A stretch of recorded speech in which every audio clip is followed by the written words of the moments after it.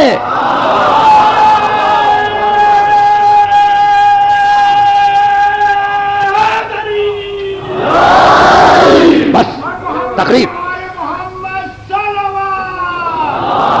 تمام ہوئی.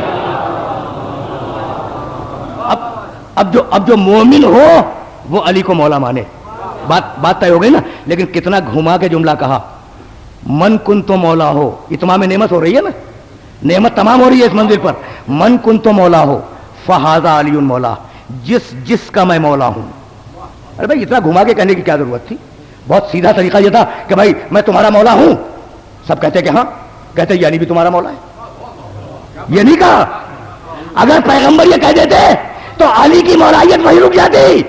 اب جہاں جہاں تک محمد کی مولائیت جائے وہاں تک علی کی مولائیت ساتھ میں جائے.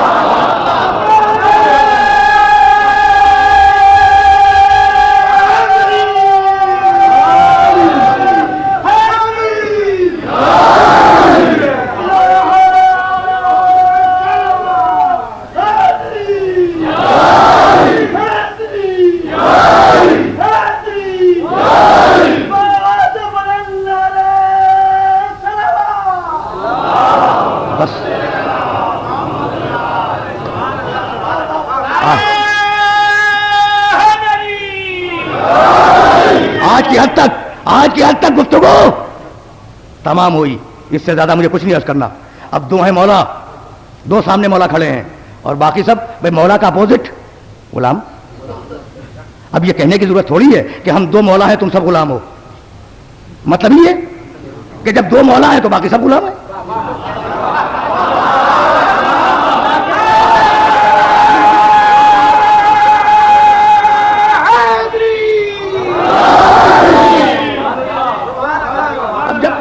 اب جب وہ مولا ہے تو باقی سب غلام. اس لیے کہ مولا کا اپوزٹ غلام ہے. اٹھا کے دیکھ لیجئے گا عربی لغت کو. مولا کی ضد غلام. تو اب دو ہیں مولا کل، باقی سب غلام. اچھا تو یہ واقعہ کب ہوا؟ پیغمبر کی زندگی کے آخری زمانے میں یہی ہوا نا. تو کیا بس مولا بھی ختم ہو گئے، غلام بھی ختم ہو گئے؟ بھائی نسل تو رسول کی بھی چلے گی، نسل علی کی بھی چلے گی اور نسل ان سننے والوں کی بھی چلے گی. تو ایک طرف مولا زادے پیدا ہوتے رہیں گے، دوسری طرف غلام زادے پیدا ہوتے رہیں گے.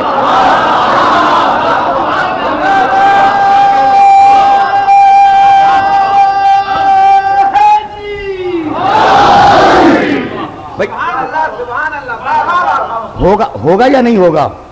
بھائی اب زمانہ تو کسی کا انتظار نہیں کرتا، زمانہ چلتا رہتا ہے، تاریخ آگے بڑھتی رہتی ہے. رسول اللہ دنیا سے چلے جائیں گے، علی دنیا سے چلے جائیں گے، لیکن ان مولازادوں کی نسلیں آگے بڑھیں گی. اور وہ جو صحابہ کرام رضوان اللہ علیہم اجمعین سن رہے تھے وہ بھی دنیا سے چلے جائیں گے، لیکن ان کی نسلیں بھی آگے بڑھیں گی. تو ایک طرف مولازادے پیدا ہوں گے، دوسری طرف غلام زادے پیدا ہوں گے.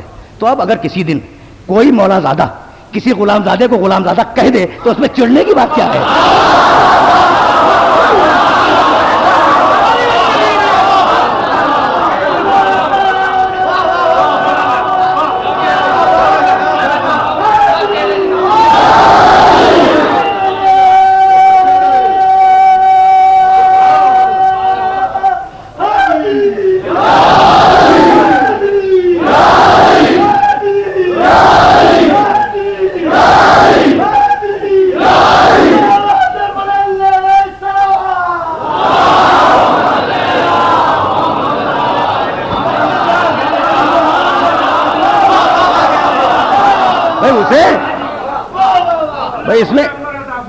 اس میں کیا چڑھنے کی بات ہے؟ خوش ہونا چاہیے، سند لکھوا لینی چاہیے، کبھی نہ کبھی کام آ جائے گی. بھائی لکھوا لو، کبھی کام آ جائے گی. تو مولا کبھی غلام نہیں ہو سکتا، غلام کبھی مولا نہیں ہو سکتا. مولا مولا رہے گا، غلام غلام رہے گا. بھائی توجہ ہے، مولا مولا رہے گا، غلام غلام رہے گا. لیکن تاریخ میں ایک ایسا نظر آیا جو مولا بھی ہے غلام بھی ہے. مولا ابو الفضل حسین کا غلام. بس تقریر ختم ہو گئی. ایک ہی ہے پوری تاریخ میں, پوری تاریخ میں ایک ہے, مولا عباس, لیکن حسین کے لیے غلام. علم عباس کا علم برآمد ہوگا, تبرکات برآمد ہوں گے. بزرگ محترم حضرت مولانا سید توقیر حسین زیدی آپ سے درخواست بھی کر چکے ہیں کہ آپ پورے احترام کا خیال رکھیں. مولا کا علم ہے نا, ابو الفضل عباس کا علم ہے. بھائی معلوم ہے یہ ہے کون؟ جانتے تو سب ہیں, لیکن ایک جملہ سنتے جائیں. شیخ صدوق نے اپنی اعمالی میں لکھا کہ معصوم روایت کرتے ہیں. شیخ صدوق ہمارے فرقے کے جلیل القدر ترین عارف ہیں, اور ایام ازا میں ان کا دستور تھا شیخ صدوق کا کہ وہ مجلسیں پڑھا کرتے تھے. وہ مجلسیں جمع ہو کر اعمالی کی صورت میں آئی, اور اعمالی صدوق کے نام سے اسے یاد کیا جاتا ہے. اس میں ہے کہ معصوم نے کہا کہ جب حشر کا میدان ہوگا, بھائی اب بات سمجھ میں آ جائے, جب لطف گریا ہے, حشر کا میدان ہوگا. بھائی دو واقع حشر کے میدان کے, مسند شفاعت بچھے گی, پیغمبر اس مسند پہ آ کر بیٹھ جائیں گے, اور اتنے میں فرشتے آواز دیں گے, یا اہل المحشر غضوا ابصارکم حتی تجوزا فاطمہ بنت محمد. محشر والو اپنی آنکھیں بند کرو, محمد کی بیٹی فاطمہ کی سواری آ رہی ہے. اب بات سمجھ میں آ جائے تو پھر لطف گریا ہے. فاطمہ بنت محمد کی سواری آ رہی ہے, آنکھوں کو نیچا کرو, آنکھیں بند کرو. سواری آئے گی, اتریں گی سواری سے, مسند شفاعت کے قریب جائیں گی, اپنے باپ کو سلام کریں گی. پیغمبر جواب دیں گے, اور جواب دینے کے بعد کہیں گے کہ بیٹی آج روز شفاعت ہے, اپنے چاہنے والوں کے لیے کچھ شفاعت کا بندوبست کر کے آئی ہے. بیٹی اپنے چاہنے والوں کے لیے شفاعت کرنی ہے تو کیا لائی ہے؟ جیسے ہی پیغمبر یہ کہیں گے, شہزادی اپنے آنچل کو کھولیں گی اور کہیں گی کہ بابا کفانا للشفاعت یدان مقطوعتان لولد العباس. بابا اور تو کچھ نہیں لائی, اپنے بیٹے عباس کے دو کٹے ہوئے شانے لائی ہو. اجرکم اللہ, اجرکم اللہ. کفانا للشفاعت یدان مقطوعتان لولد العباس. اپنے بیٹے عباس کے دو کٹے ہوئے ہاتھ لائی ہوں. اب بات سمجھ میں آیا؟ اور جب خود عباس کی سواری آئے گی تو اس تدو کو احتشام سے آئے گی, اس شان و شوکت کے ساتھ آئے گی کہ ایک اولو العزم نبی دوسرے اولو العزم نبی سے یہ سوال کرے گا کہ بھئی یہ کس قوم کا رسول تھا. کسی کی سمجھ میں نہیں آئے گا کہ یہ کون آ رہا ہے, یہ کس قوم پر مبعوث ہوا تھا, یہ کون سا صاحب کتاب نبی ہے. تو جبریل پکار کے کہیں گے کہ ارے یہ کوئی اولو العزم رسول نہیں ہے, یہ حسین کے لشکر کا علمدار ابو الفضل عباس ہے.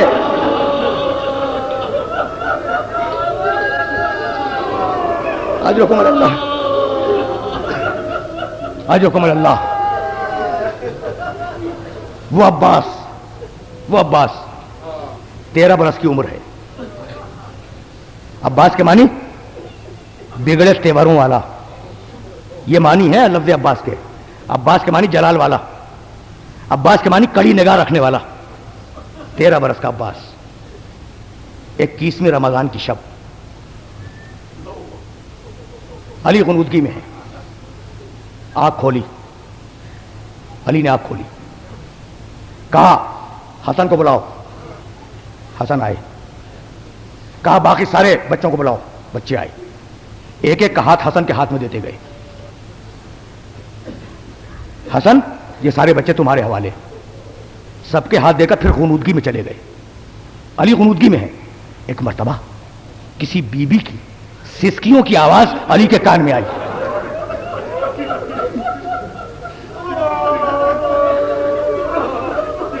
بس کسی بی بی کی سسکیوں کی آواز. آنکھ کھولی, دیکھا کہ ام البنین عباس کا ہاتھ تھامے ہوئے دیوار سے لگی کھڑی ہیں. کہا ام البنین کیا بات ہے؟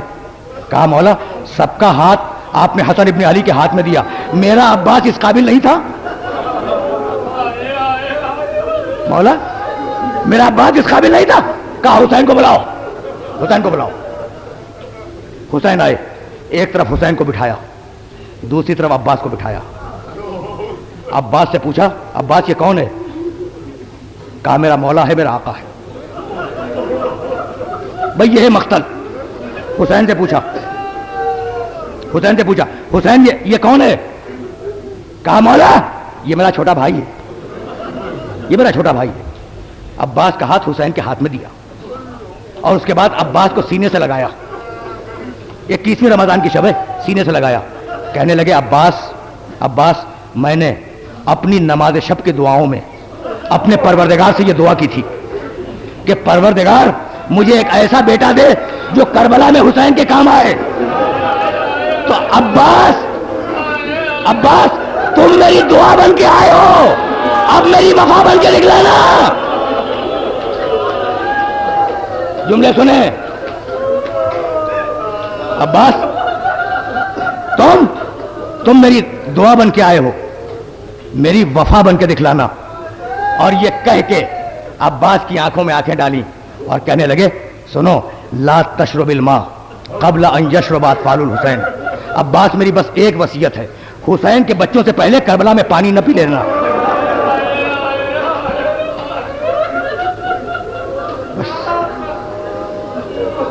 اجرکم اللہ. سمجھ میں آ رہا ہے نا عباس سمجھ میں آ رہا ہے. اس عباس کا علم برآمد ہونے والا ہے، اس عباس کا علم برآمد ہونے والا ہے. محرم کی دوسری تاریخ تھی. عباس بگڑے تیوروں والا. محرم کی دوسری تاریخ تھی. حر نے حسین کے گھوڑے کی لگام تھام لی. سنا ہے نا واقعہ؟ جیسے ہی حر نے حسین کے گھوڑے کی لگام تھامی، حسین ابن علی کی زبان سے ایک جملہ نکلا سکلت کا امو کا یا حر تیری ماں تیرے ماتم میں بیٹھے. حر گھبرا گیا. کہا کہ فرزند رسول آپ نے میری ماں کا نام لیا لیکن میں کیا کروں، اس لیے کہ آپ کی والدہ ماجدہ کا نام تو وضو کے بغیر لیا بھی نہیں جاتا ہے نا. بس جیسے ہی حسین کی والدہ کا تذکرہ حر کی زبان پہ آیا، گھوڑے کو بھگاتے ہوئے عباس آئے اور کہنے لگے حر یہ کس کی ماں کا تذکرہ ہو رہا تھا؟ یہ کہہ کر تلوار نکالی. حسین نے کہا بھیا رک جاؤ، تلوار نیام میں رکھ لی. چوتھی محرم کو حر نے حسین ابن علی سے ملاقات چاہی. آیا، حسین اپنے خیمے میں ہے، حر بہت دور ہے. کہا عباس میں حسین سے ملنا چاہتا ہوں. کہا ہتھیار یہیں رکھ دے، یہ تلوار، یہ زرہ، یہ تیر، یہ سارے نیزے، یہ سب یہیں رکھ دے، پھر اجازت دے دوں گا. کہا عباس اس سے بڑی توہین بھی کسی کی ہو سکتی ہے؟ میں ایک فوج کا سردار ہوں، میں کوئی چھوٹا سپاہی نہیں ہوں، ایک فوج کا سردار ہوں. تم میری توہین کر رہے ہو کہ میں اسلحہ یہاں رکھ دوں؟ تو ایک مرتبہ جلال کے عالم میں کہنے لگے کہ کیا تو نے وہ دن سمجھا ہے جب حسین کے گھوڑے کی لگام تھام لی تھی؟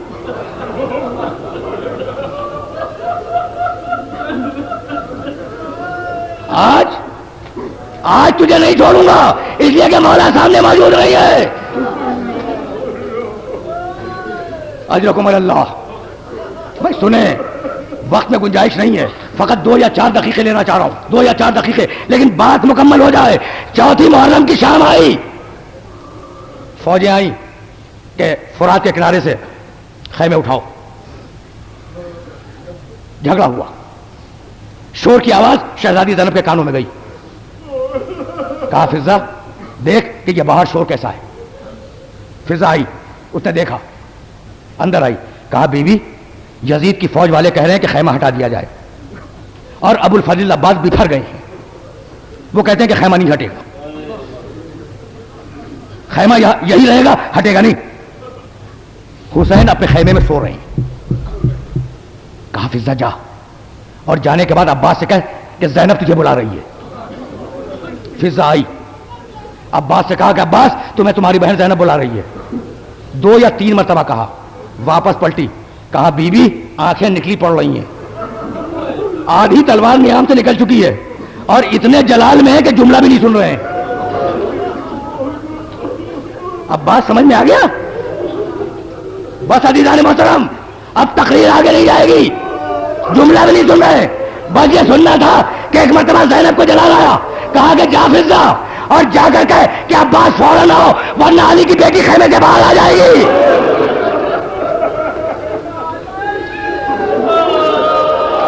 آجو کمال اللہ،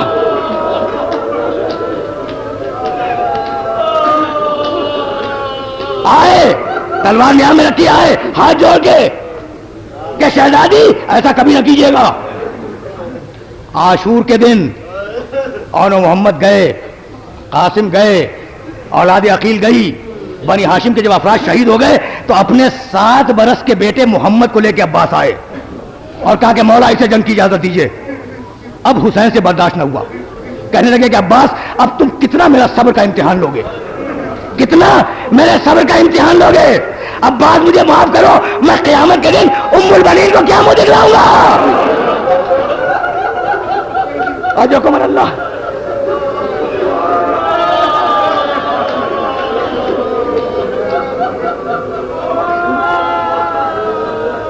بس تقریر تمام ہو گئی، لیکن عباس نے اصرار کر کے اجازت دلوائی۔ محمد میدان میں گیا، محمد شہید ہوا، عباس اس کا لاشا اٹھا کے لائے۔ اب عباس سمجھ میں آیا، اب لوٹا ہوا قافلہ، بھائی تقریر تمام ہو گئی، 4 بیٹے عباس کے، محمد جو کربلا میں شہید ہوا، فضل اور سعید جو کربلا میں اسیر ہوئے، فضیل جو مدینے میں دادی کے پاس تھا۔ لوٹا ہوا قافلہ کربلا آیا، بس 2-4 جملوں کی زحمت ہے۔ جب لوٹا ہوا قافلہ جب کربلا سے ہوتا ہوا مدینے پہنچا تو جب سواد شہر مدینہ نظر آیا تو بشیر ابن جزلم کو کہا ابو الفضل عباس نے کہ تیرا باپ شاعر تھا۔ کہا کہ ہاں مولا، تیرا باپ شاعر تھا۔ کہا کہ ہاں مولا شاعر تھا۔ کہا کہ ایسا کر کہ اب ہم مدینے تو آ گئے نا؟ کہا کہ ہاں۔ کہا کہ کچھ شعر نظم کر لے اور جا کے مدینے والوں کو یہ خبر دے دے کہ وہ قافلہ جو 28 رجب کو بڑی شان سے نکلا تھا وہ لوٹ کر واپس آ گیا۔